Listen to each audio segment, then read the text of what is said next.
And I must have left off an R. My name is Kate Frey from the Division of Public Health Services. Sorry about that. I was on the wrong floor this morning, so I'll be very brief. As you've heard, that we've come up with a great compromise on House Bill 1402, and it's actually very pertinent because we had a lot of these discussions with this committee when we were discussing House Bill 234 this fall. So we support the amended bill relative to the sale of homemade foods and licensing of certain milk producer distributors as amended out of the committee. We worked really closely with the bill sponsor, the Environment and Agriculture Committee, and its constituents to make this an effective piece of legislation. It reduces the regulation of homemade foods and certain dairy products, but while balancing the food safety concerns. So I'll just walk through very quickly what this bill does. I have copies of my testimony that I'll leave with you. It adds an exemption under the food service licensure statute under 143A5. It allows homestead food operations selling less than $10,000 in annual gross sales of non-potentially hazardous foods to be sold from the homestead, the farm stand, or the farmers markets. Non-potentially hazardous food, I get this question a lot. It includes jams, jellies, cookies, fruit pies, cakes. I know it's right before lunch. Sorry about that.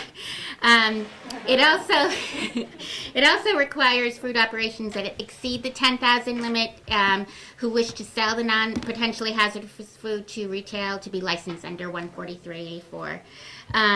The bill defines what potentially hazardous food. A lot of you know now that anytime you have to either cook something or keep it cold, anywhere in the middle, that's where we create the bacteria is created.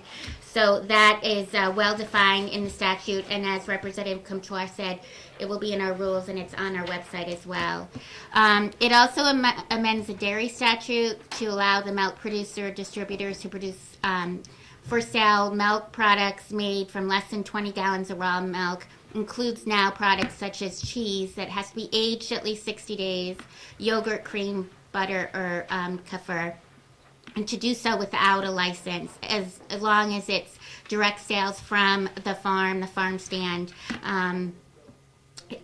Before it was just the raw milk that was able to be sold in that with those circumstances. Now it's the products that go along with it. Both of those products, the raw milk and the homestead foods, they are required to be labeled, and everyone was fine with those requirements. We looked at what other states did as far as labeling, and we were able to come up with something that everybody agreed to. As Representative Comeau said, it does not eliminate licensing entirely, and if a producer wishes to be licensed, they can do so. The intent was really to enable micro farmers to pursue efforts without having to spend a considerable amount of money to comply. And the division is supportive of these efforts, provided that the consumer is aware that the products are exempt from licensing and inspection, and this bill does that. So thank you, members of the committee, and if there are any questions, I have someone here from Food Protection as well, Colleen Smith, and we can answer your questions.